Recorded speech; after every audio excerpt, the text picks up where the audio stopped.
And so then I reflect on the crypto community broadly and the Bitcoin community specifically, and I go, what are we doing here? When it's a land rush, when anything is possible, when the landscape is changing under our feet, how are we spending the time? And I can feel, a little bit of excitement returning to the space. And there are a lot of people, I'm sure, who are here today talking about price. If you look at crypto Twitter, it feels like the only thing that people care about is price. And for me, there are two ways to judge that. One is to say that price is the only thing that people will ever care about. And while that's true for some, I don't think that a system ever attains the level of success that we've seen, and it doesn't attain the level of, doesn't attain the price level that is driving the interest that we see going on with all these people, heavy breathing over the amount of green papers per token that we have today.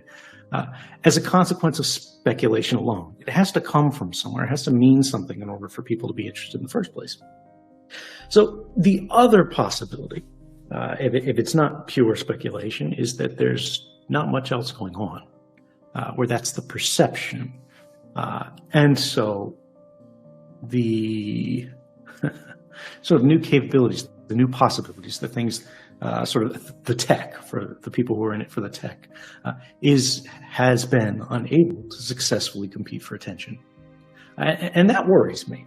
Edward Snowden is undeniably a polarizing figure. For those unaware, Snowden is a former contractor for the U.S. National Security Agency. While employed at the NSA, Snowden grew deeply concerned about the surveillance programs in operation. Feeling that the public deserved transparency regarding the extent and intrusiveness of these programs, he leaked a huge amount of classified documents. Snowden then fled from the US government and has been on the run for over a decade. He is considered a hero by some and a traitor by others. This week, Snowden did a rare interview at Bitcoin Amsterdam 2023. Being a cryptocurrency supporter for years, this time around Snowden provided 4 warnings for investors in the space. Make sure to stick around to the end of the video where Snowden breaks down each of the warnings and also provides goals he believes Bitcoin should be focused on. Also guys, if you want to stay most up to date on the crypto world, I send out a daily 5-minute crypto newsletter that covers expert predictions, on-chain data breakdowns, and breaking news, all for free. Click the first link in the description, enter your email, and join over 15,000 others to become a better crypto investor right now. Now here's Edward Snowden with his Bitcoin warnings. The world is ending, and we're playing games. If you look at any headline, if you look outside of the computer, if you go outside and look at prices not denominated in Bitcoin, when you look at them in your local currency, everything is going crazy. If you think about the cultural zeitgeist, if you think about the discourse, if you think about the conversations that we're having, people are talking about failure. They are talking about isolation and atomization of people, where we're being pushed further and further apart. The inability to imagine solutions to our current political conflicts, whether we're talking about domestically or internationally, due to the inability to compromise. All resolutions to all problems are increasingly approaching our opponents concede, they are defeated or whatever, but somehow they go away so that the world as we envision it takes hold. And we can't escape that unless we have a better solution or unless we play that game better, right? The reality is we assumed the system would continue to operate under certain constraints and certain directions for sort of the way the world functions. And those functions have been hacked. And we're still here playing find the price. Now what worries me about that is the idea that we're playing this game because the game is too good. I saw something in the last weeks, maybe 2 months. It was an interesting bit of historical trivia. It was that Lenin wrote only a few weeks before the revolution, which he said in a speech in Switzerland that he didn't think he would live to see. He cited peasants in a letter that they had written to the Tsar in 1905 that said, "Sire, do not refuse aid to thy people. Demolish the wall that separates thee from thy people. Order and promise that our requests will be granted and that thou wilt make Russia happy," right? "If not, we are to die on this very spot. We have only two roads, freedom and happiness, or the grave." When the system considers your life to be one of its primary resources, a crucial move that is available to any collective is to hold one's own life for ransom. You need to push forth the question, are the concessions that are being asked more easily endured than the loss of life that withholding those concessions would provoke? Not only the loss of labor, right, but the cost of extinguishing the intransigent lives. This is effectively the root of all minority power, all labor bargaining, that it will be harder to remove me than to live with me. And it feels increasingly like people have forgotten that because they're all sort of staking these maximalist positions. A central political problem today is that there aren't a lot of people that are willing to say, future and happiness or the grave. People are not willing to put that much on the table, that much skin in the game. And there are far fewer who, even if they were willing to do that, are able to push that argument credibly, right? Because people have to believe that you mean it. And sort of the onlookers, the audience, are so comfortable. They've become so native to the situation as it exists today that they find it hard to believe that others would be willing to do that.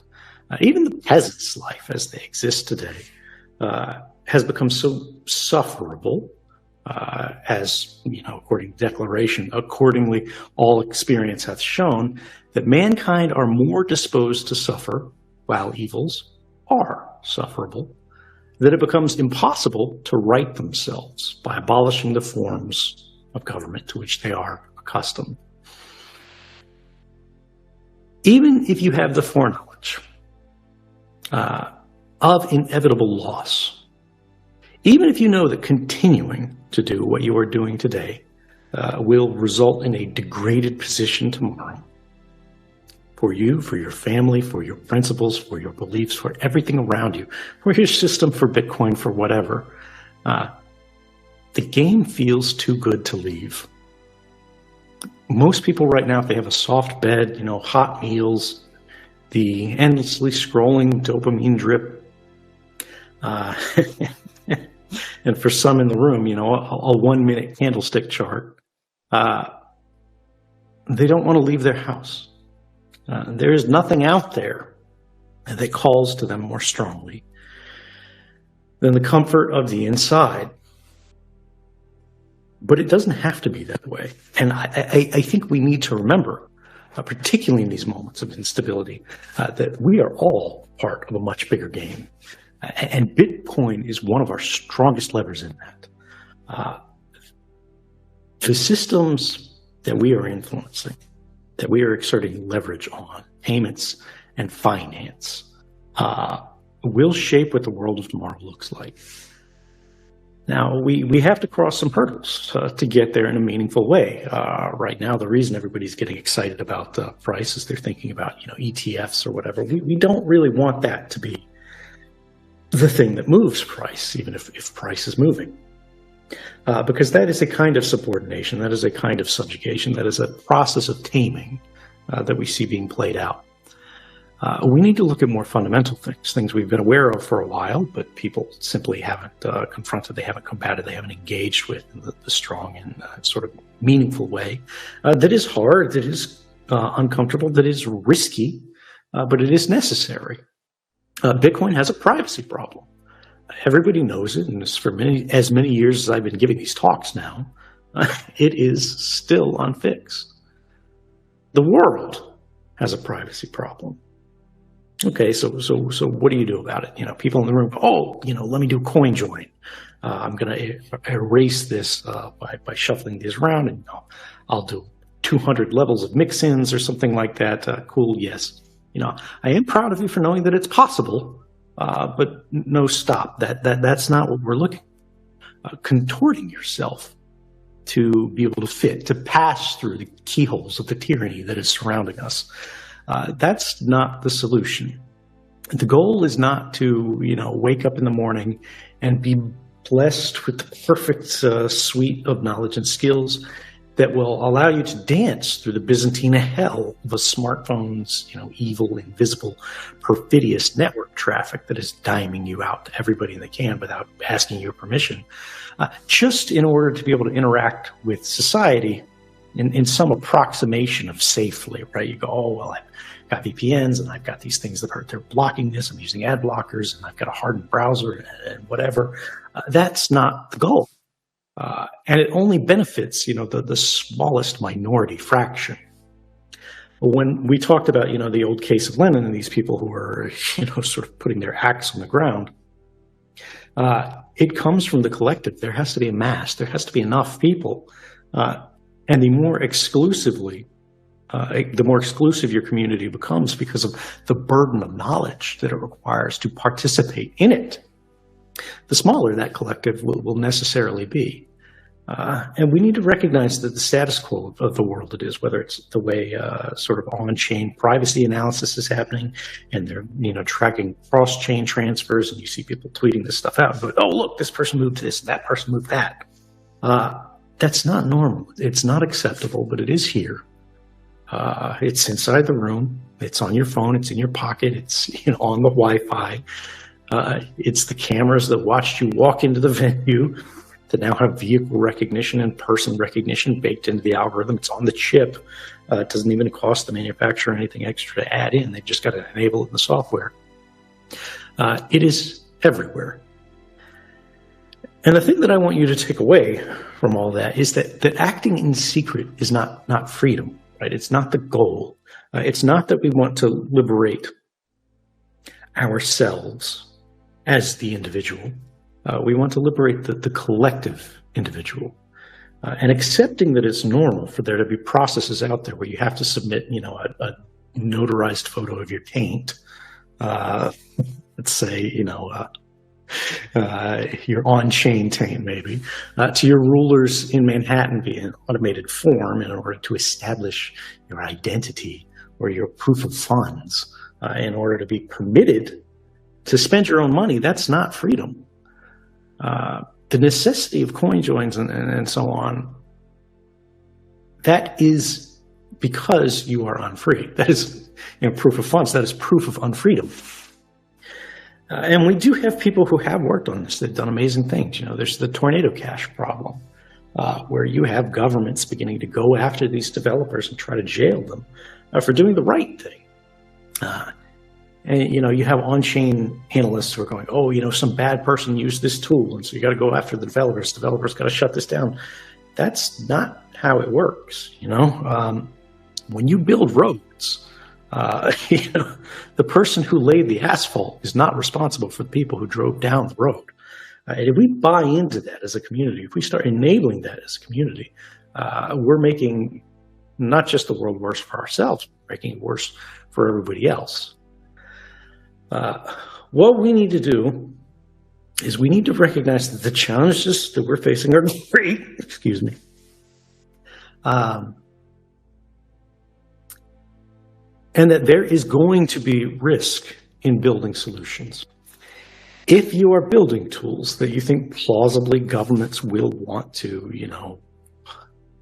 unperson you for, you need to think about that at the front of the process, not the back of the process. That's where all the OPSEC can come in handy, because you might not be able to teach everybody in the world how to protect their identity, how to sort of protect their communications, how to avoid being identified through their on-chain transactions or whatever. But you might be able to do that for yourself. And if there's enough of you, 2 or 3 of you, that's all it takes. And perhaps even one person, like Satoshi, maybe your identity will never be known, even if they are looking for you, even if all of them are looking for you. But it doesn't matter, because the thing that you're producing is not, for profit. It's not that you're trying to bring things out of this onto your bank account. It's recognizing that you can create systems now that are unowned and still function. They can be decentralized. They can be private by default. And that is powerful. And we need to stop asking for permission for this. All of the people who are tracking the price and looking at the headlines and, going, oh, the SEC, the SEC. Gary Gensler is not Daddy Bitcoin. I don't really care what he thinks. And I don't think you should either. And so we're here today, gathered in this room with the world ending behind us. But if we're lucky, we have an idea right now. And you have ones that nobody's heard of. That could be world starting. So let's get to it. Thank you very much. And that's a wrap from one of the most controversial figures of our times, Edward Snowden. Whether you agree with his past actions or not, his insights into the crypto world today cannot be dismissed. It's a rare opportunity to hear from someone with his unique perspective, and we hope you've taken away something valuable. As the cryptocurrency landscape continues to shift and evolve, it's important for us to all stay informed and approach our investments with both caution and a thirst for knowledge. Snowden's warnings serve as a sobering reminder of the intricacies and challenges in this space. If you found this video insightful, please consider leaving a like, sharing it with your network, and subscribing for more content. And as always, for those of you eager to stay on top of the latest crypto news, don't forget to sign up to my daily 5-minute crypto newsletter. The link is the first one in the description. Anyway guys, hope you all enjoyed today's video and that provided you with some value. I'll see you all in the next one, and as always, all the best.